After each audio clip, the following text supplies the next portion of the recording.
The Three Spinners. There was once a girl who was idle and would not spin. And let her mother say what she would, she could not bring her to it.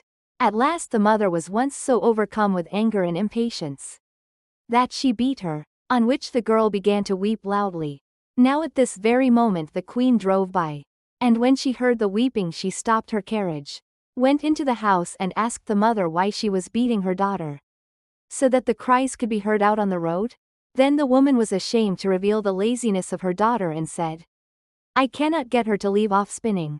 She insists on spinning for ever and ever. And I am poor, and cannot procure the flax." Then answered the queen, "There is nothing that I like better to hear than spinning. And I am never happier than when the wheels are humming. Let me have your daughter with me in the palace. I have flax enough, and there she shall spin as much as she likes." The mother was heartily satisfied with this, and the queen took the girl with her.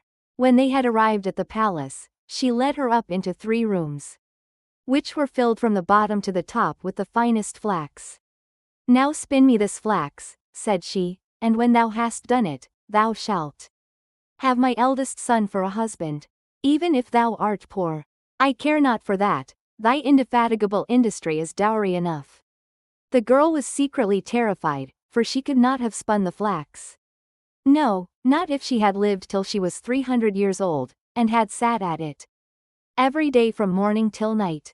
When therefore she was alone, she began to weep, and sat thus for 3 days without moving a finger. On the 3rd day came the queen, and when she saw that nothing had been spun yet, she was surprised. But the girl excused herself by saying that she had not been able to begin, because of her great distress at leaving her mother's house. The queen was satisfied with this, but said when she was going away, "Tomorrow thou must begin to work." When the girl was alone again, she did not know what to do, and in her distress went to the window. Then she saw 3 women coming towards her, the first of whom had a broad flat foot, the second had such a great underlip that it hung down over her chin, and the third had a broad thumb.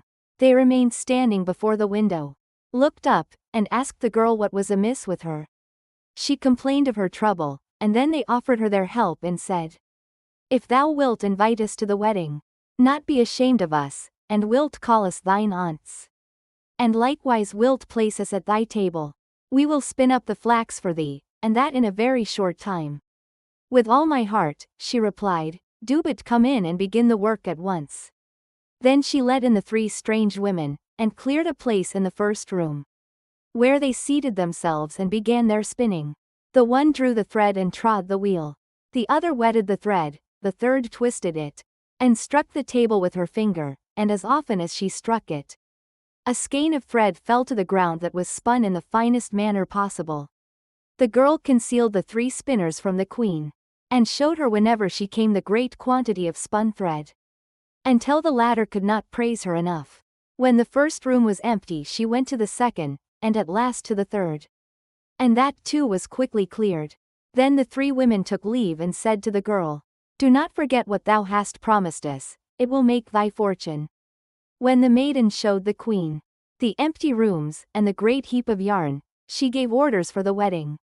And the bridegroom rejoiced that he was to have such a clever and industrious wife, and praised her mightily. "I have 3 aunts," said the girl, "and as they have been very kind to me, I should not like to forget them in my good fortune. Allow me to invite them to the wedding, and let them sit with us at table." The queen and the bridegroom said, "Why should we not allow that?"